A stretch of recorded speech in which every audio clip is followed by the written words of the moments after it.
Hey guys, subscribe for daily content. And if you're shopping for gear, make sure you check out the description for the newest items at some of the very best online retailers. There's also links for some of the items that I personally recommend. Thanks! What's going on YouTube? Metal Complex here, and welcome to this week's episode of The Knife Guy. So what are we talking about today? Today, I thought it might be interesting for some people to hear about what it's like to order a custom knife and go through it step by step. Now, admittedly, I am not somebody who does this a lot.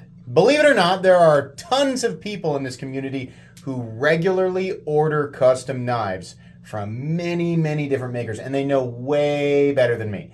I'm going to give you my experience because I've now done this a few times, but it's not always the same thing. Like, for example, a custom knife that's just there, it's already done, here it is, right?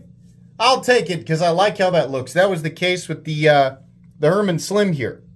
And, you know, by the way, let's not dissect the definition of custom. Obviously, the Herman has some production elements, but it has some custom elements as well. It's largely considered to be a custom knife, even though some people consider custom knives to only be knives that are entirely handmade.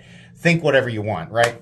In the case of the Sharp by Design Arch Nemesis, this was a custom knife, and the build is one that I was not involved with, which was a bizarre experience. Brian the Doe and my wife knew me well enough to make exactly what they knew I wanted, which was really cool. My wife says that Brian the Doe is extremely accommodating and was like, hey, don't worry, I know what to do here, and it worked out perfectly, right? And then in the case of this third one here, this is a Francois Dutoy TF4. This was a ground-up custom build based on a model that this gentleman had done a million times, and he said, how do you want me to do it, right? And then there's my newest custom, which is a knife design that it's not like a new, it's a design nobody's ever seen before. It's certainly based on a certain classic style of knife, but I had this idea in my head and I waited. I thought I'm going to wait until, I find exactly the right maker. I'm going to, take a look at a bunch of different knife makers' work and decide, when I see it, like, this is the guy or gal that I want making this thing. And it ended up being Bastion Knives. And I said, hey, I know this is your style, but do you make this style? And he said, yeah, I'll give it a go. That'd be a challenge, but I'll give it a go. And I said, that's fantastic, because there's a few elements of what you do that I think are amazing, and I'd love to see them on this, right? That in and of itself is yet another experience, right? You're asking a custom knife maker, can you make something a little bit different than what you're normally making, and let's just see if it works, right? Now, it sounds simple. You might be thinking, dude, I've never done it before. I don't really need somebody to explain it to me. Like, what do? You go and say, hey, can you do this? I want this steel, this material, and make it in this general shape. Update me periodically, right? Let's give it a go. Sounds simple, but there's a lot more involved. And get ready. Here's the big element that people forget. The person you're ordering from is a human being with their own schedule and their own way of doing things. Believe it or not all human beings are the same. That sounds really condescending, Complex, huh? You trying to come after me?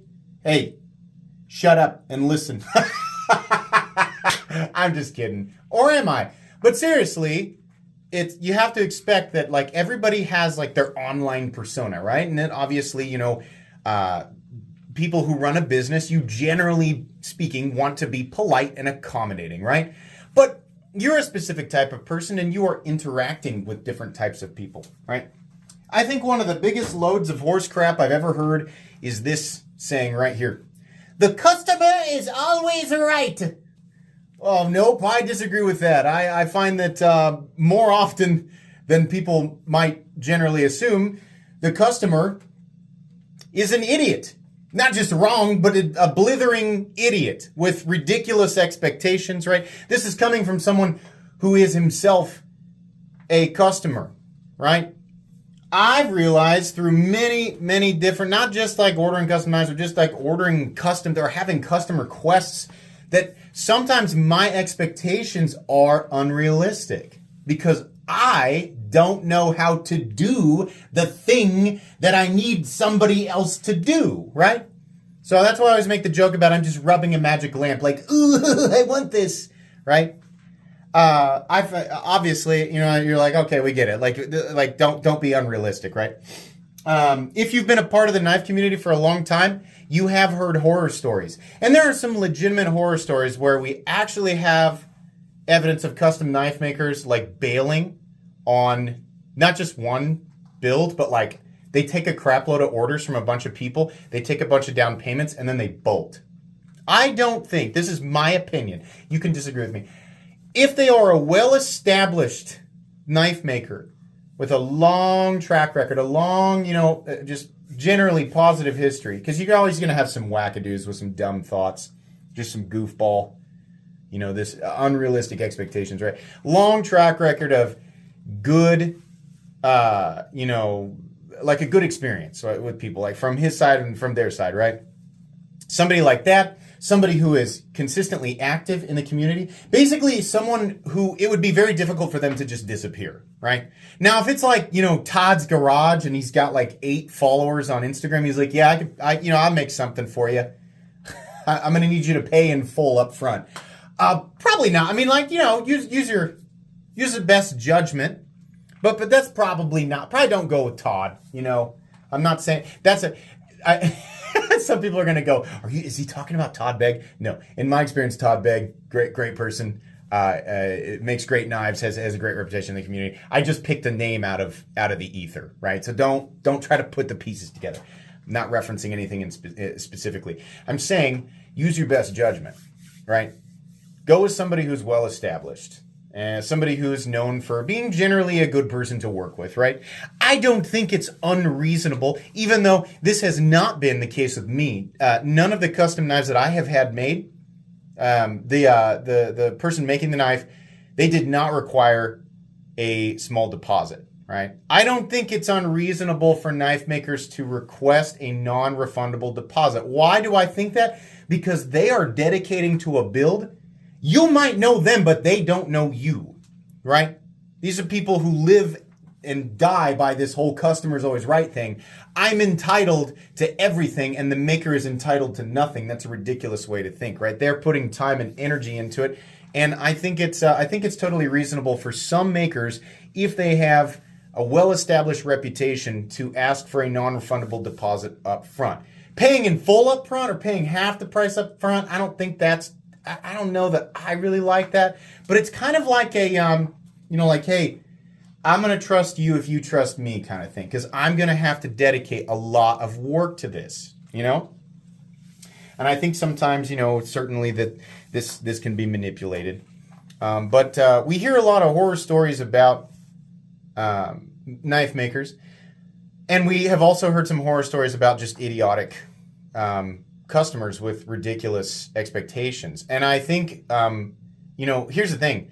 The knife maker has a lot harder time disappearing online. But the customer, poof, gone. Nobody knows, right? So we don't hear about a lot of these. And, it in some ways I think, and I'm legitimately have never asked a custom knife maker about this kind of thing. I'm using deductive reasoning. Sometimes, it's one of those things where I think it's safe to assume that most custom knife makers that have been in the game for a really long time, they have probably dealt with not one, not two, but dozens of ridiculous customers that just get super upset and they back out of things, or they come up with, hey, listen, I'm not going to be able to. I know you're 75% of the way done, and you've already dedicated a whole bunch of work to this and energy, and time is money for you. They probably don't even consider that, but they're just like, things are tight. I'm going to back out, right? And so that's like, great. I've just like put all of this work in it, right? So these are the kinds of things we don't hear about. And then, if you get a custom knife maker blowing up about like this person did this person did this, and they're literally describing every single bad interaction they've ever had with a customer on social media, well, what happens? Then it makes them look like an unreasonable person to work with. So what are they left to do? In many cases, not every case, in many cases, they are left to just sit there and go, well, I guess I put all this time and energy into this thing and this person's just gone, so that sucks, right? So for that reason, I think it is perfectly okay in some cases for knife makers, custom knife makers, to request a non-refundable deposit. That's just my opinion. To be honest, and I've said this earlier, I was not required to do that. Probably because they know that it would be very difficult for me to disappear. If I were to bail on a custom build, people would be like, did you hear Metal Complex bailed? Like, where am I going to hide, right? I can't hide. There's no hiding for me, right? I'm here, right? It's not like I can just stop posting and be like, maybe people won't talk about it. No. My thought process is, and you can have your own, my thought process is that there's the inquiry where you're asking, what are you able to do? And it's important to have a detailed discussion with this custom knife maker. Number one, don't kick in his door and be like, I demand you make me a knife right now. Your books need to be open. Obviously, that's a stupid thing. But there are people out there who act like this. Why are you not sitting around waiting to make my dream knife to my exact specifications, right? There's people who think that. That's silly. You ask if their books are open, right? Sometimes they'll be like, yeah, I can actually do it right now. I got lucky with Bastion Knives. He was just open, which is amazing. That was amazing to me that he was just ready to go, right? And I'd never interacted with him before. I don't think he had any idea who I was. I just was like, hey, do you make this type of stuff? And he said, yep, I can do it. So the inquiry, right? Are your books open, right? Sometimes they say yes. Sometimes they say, yeah, but I do a lot of things at once. And I think this is okay. I think it's totally reasonable for a knife maker to be like, I do a lot of different builds at once, right? So my books are open, but I can complete a project between here and here, right? And I think, generally speaking, they will do that if they're a reputable knife maker. It's going to be between 4 and 6 weeks, or it's going to be between 3 and 6 months, or it's going to take a year. This is normal. If you're new to the world of custom knives, this is relatively normal, right? I think within a year. It depends on the knife maker. I've never had a build take that long, but it depends on the knife maker. But just talking with so many different people in the community, people who have way more experience than me, this is normal, and builds do get completed like that. Sometimes they're like, my books are, not everybody's book is the same, right?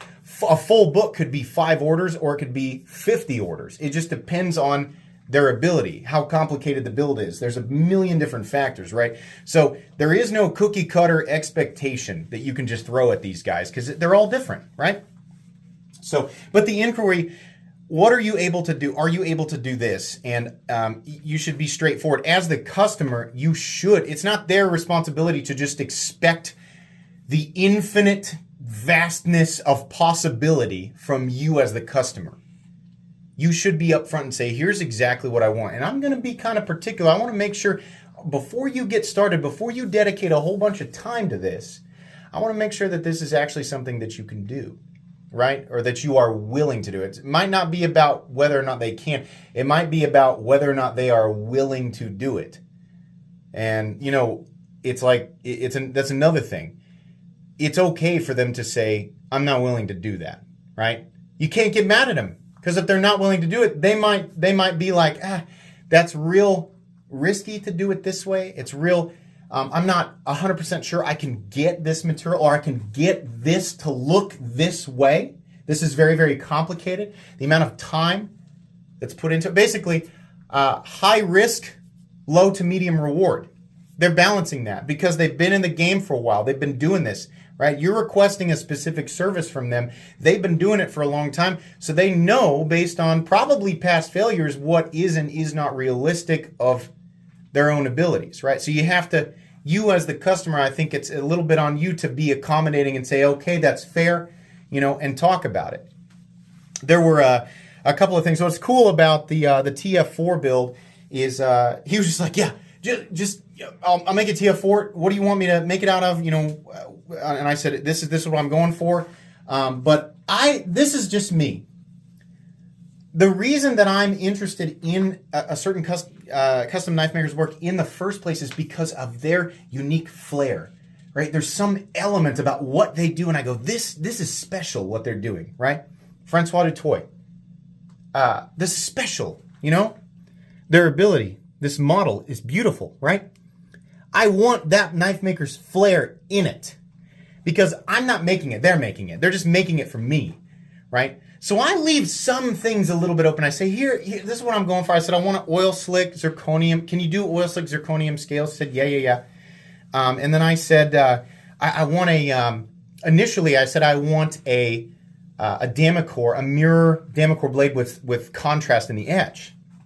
And as the process went along, everything was going fine. And he said, listen, this Damacor is not etching the way that I want, and I'm not happy with it. I'm going to show you how this looks. And I know that this was your expectation, but I'm going to make a suggestion. He said, let's do a zero etch and do the full thing mirror, because I don't think it's going to look the way that you want. And I said, you know what? That's fine, because you've got it there. You know what you're doing. You're a custom knife maker. You have built incredible pieces. I was lucky that I got to handle some of his work. So I knew what he was capable of. So if he wasn't okay with it as a practiced, experienced custom knife maker, even if it wasn't exactly what I originally wanted, I trusted their judgment and their ability to execute properly. And they did.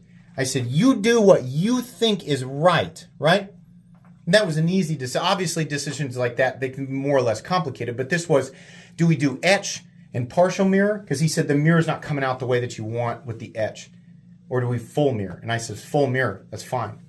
Sometimes these things can cost more money. Sometimes it does make more work for them. So I think as you enter into a sort of handshake kind of thing, because it's not even a physical handshake. There's so much trust between you and this other person. Their reputation is on the line. And for you, you're just like, I'm just some guy with a lot of, here's what I want, do it. I can bail whenever I want, right? You should go into these understanding that there is a possibility that something will not turn out exactly the way it's supposed to be, and that in order to correct it, in order to change it, you're creating more work for this custom knife maker. So you should go in with hey, generally speaking, give me a range of what you think this is going to cost, right? You get a range. But you should expect there might be something may occur that will increase that cost. And a lot of people look at that and they go, that's the custom knife maker manipulating the circumstances to squeeze more money out of me. I don't think that that's most of the time the case, right? I trust that it comes down to the knife maker is thinking, if I go ahead and try and force this, it may not be to their liking, and then I'm going to ship it, and then they're going to get it, and they're going to send it back and say, correct it, and I'm going to spend more time on it, and then we're going to do this back and forth thing, and then they might go, you know what, I don't want to, just refund me, right? We don't like to think about that as customers, right? We like to think they should be doing everything they possibly can to make it absolutely 100% perfect, and I can bail at any time, no risk on me, all the risk on them. That's unrealistic. That is insanely unrealistic. It's very self-centered, right? And I don't think that's fair. I think it's better to just go in going, hey, something that might need to be changed, it could add $100 to the price, it could add $200 to the price, right? If you're in custom knife territory, you're paying a lot of money, right? So go in thinking, hey, might not be exactly the same way.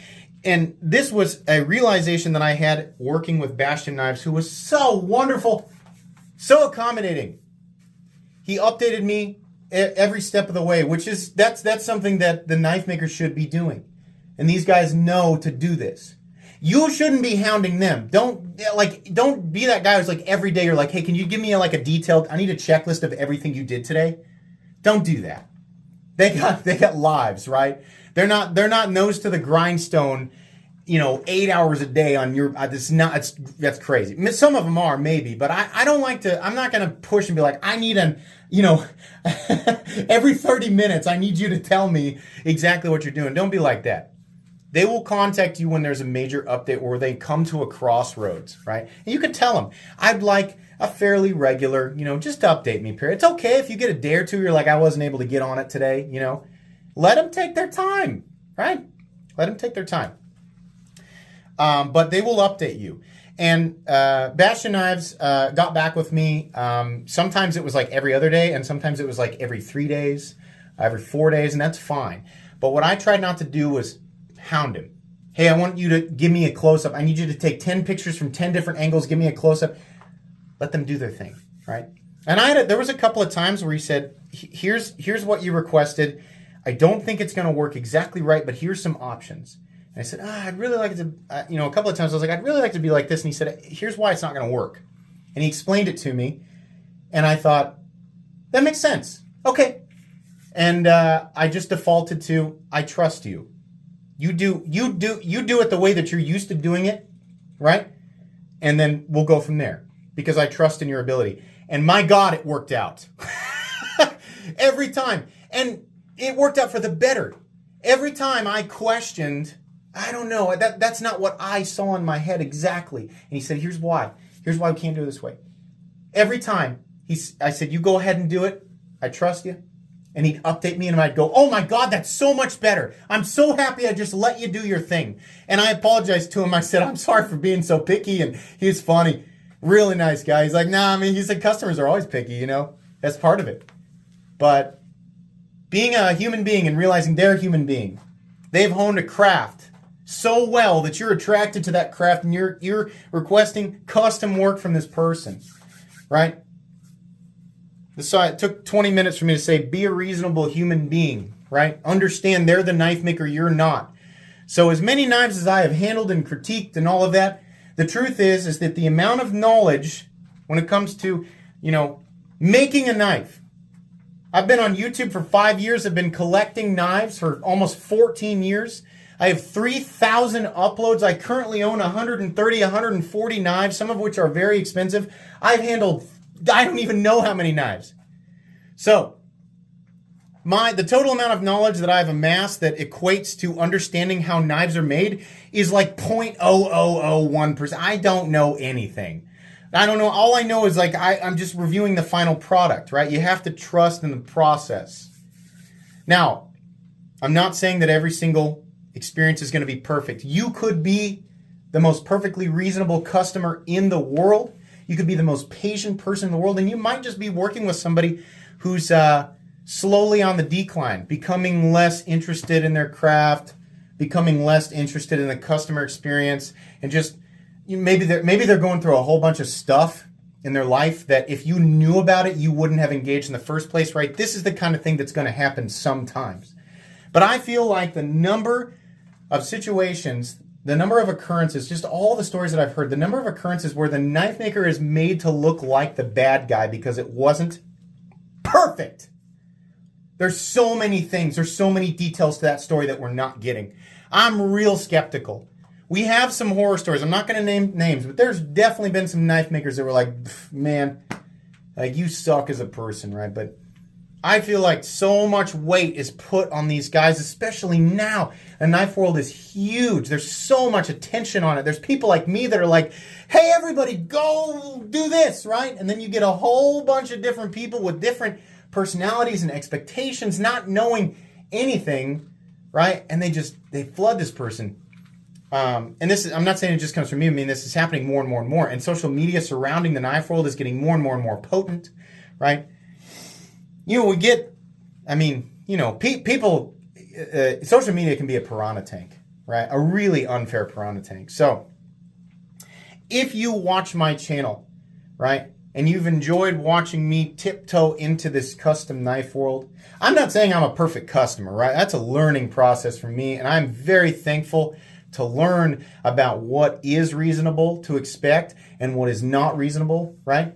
I will get better as a customer. I will learn. But my experience with these knife makers has been fantastic, and I hope that their experience with me has been fantastic as well. But basically what I'm saying is if you're enjoying my content and you're like, man, a year ago I wouldn't have paid $100 for a knife, and now I'm considering my first multi-$1,000 custom because of you. If you're tiptoeing into this, try to be a reasonable customer. Try to remember that these guys and gals and people in the knife community are human beings. Their experience and their way of doing things is different. There is no one perfect path, right?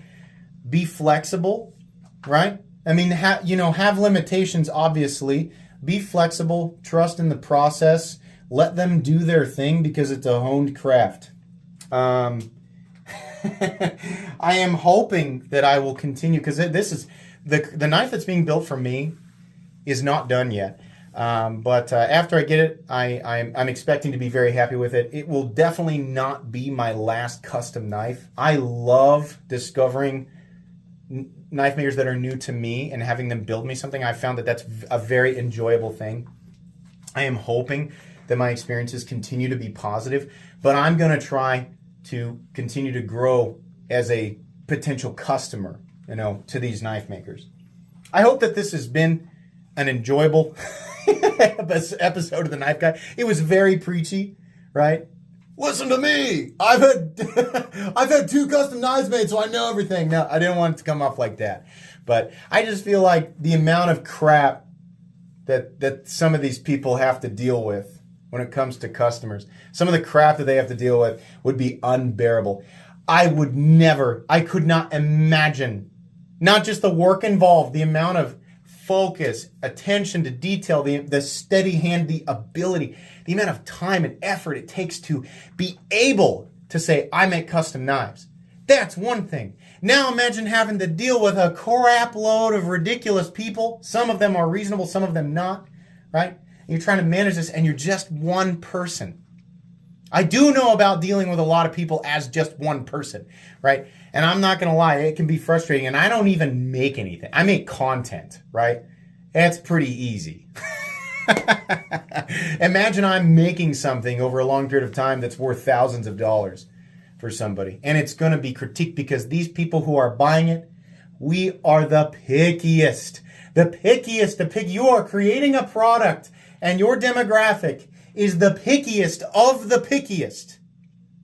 So, just before you do, just try to have the mindset of a reasonable person. I understand that's broad and general. Try to have the mindset of a reasonable person. That's going to be pretty much it today. Thank you to all the amazing custom knife makers that I've worked with. Thank you for teaching me and allowing me to learn along with you. Well, I'm sorry. Thank you for allowing me to learn as you are creating, these amazing things for me. But my experience has been good. So, anyways, that's going to be pretty much it. Please make sure to follow me on Instagram at metal_complex. If you enjoyed this video, leave a like. If you'd like to check out my other content, I do, of course, have lots of videos of knives that are either expensive or inexpensive that I do or don't like. So check those out. And if you enjoy all my content, go ahead and click on that Metal Complex logo right there and subscribe because there's definitely more coming. Thanks again for watching, everybody, and have a great day.